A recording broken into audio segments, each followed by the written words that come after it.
When? ¿Cuándo es tu cumpleaños? When is your birthday? ¿Cuándo vienes? When are you coming? ¿Cuándo vamos? When are we going? ¿Dónde?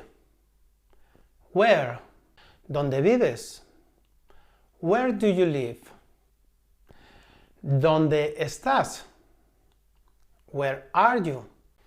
¿Dónde es la fiesta? Where is the party? ¿Dónde está el baño? Where is the bathroom? A slightly variation is de dónde. ¿De dónde eres? Where are you from? ¿De dónde vienes? Where are you coming from? And also, ¿a dónde? But ¿a dónde only works with movement verbs. ¿A dónde vas? Where are you going? ¿Cuánto? How much? ¿Cuánto es? How much is it? ¿Cuánto cuesta este coche? How much does this car cost? Or how much is this car? ¿Cuántos? How many? ¿Cuántos hermanos tienes?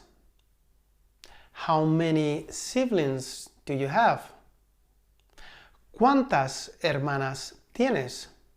How many sisters do you have? And notice that here I say cuántas, not cuántos. Cuántas because hermanas is feminine. ¿Por qué? Why? ¿Por qué te gusta el fútbol?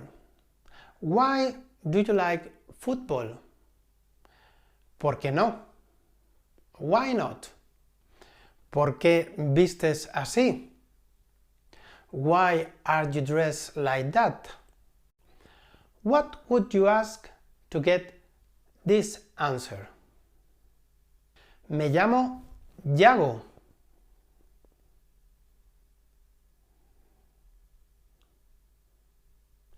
Tengo 2 hermanas.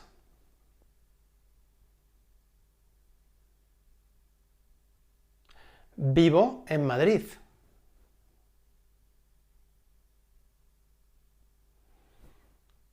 Soy profesor.